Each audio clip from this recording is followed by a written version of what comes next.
Hello, good people of Ableton land. Just a quick video today with yet another update to Spectranaut, my spectral resonator reverb device for Ableton Live. A customer reached out to me recently and he was trying to use Spectranaut on some rhythmic stuff, but he was getting a bit of latency that made the rhythms not line up with the rest of his tracks. So I looked into this, and full disclosure here, I actually didn't realize that it was up to me to report the measured latency of a device to Ableton Live. I kind of thought this was handled automatically, but it's not with Max for Live devices. So I fixed this, and this is actually a very cool way to use the device.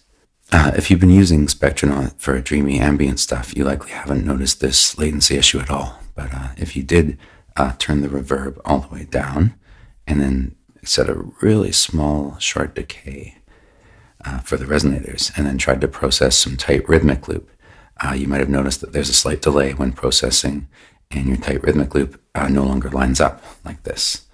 So let's just listen to what the loop's supposed to sound like.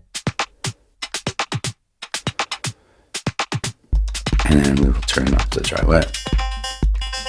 Yeah, you see it's off. That's no good. So now with the latency reporting working correctly, this is a cool way to use this device, I have to say. So again, we'll turn down the reverb all the way and turn up the wet all the way, and we have a really short decay time. And then, actually, let's just listen to the dry loop once more. And we'll turn up the dry wet.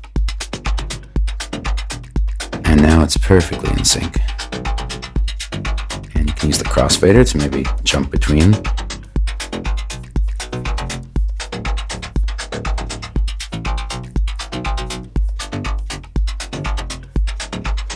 Yeah, I think it's a cool way to come up with interesting melodic stuff via a rhythmic element like this. You can even maybe pump it up a bit with a compressor, a little phaser, a little saturation, and then some EQ to pump the bass.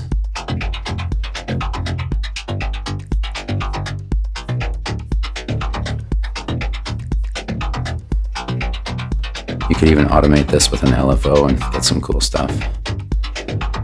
Anyways, that's the update, and it's free, of course, as always, if you're a previous customer of Spectranaut. And I've also fixed one thing with the companion device Beacon, which is a way to control the MIDI notes of these two resonators.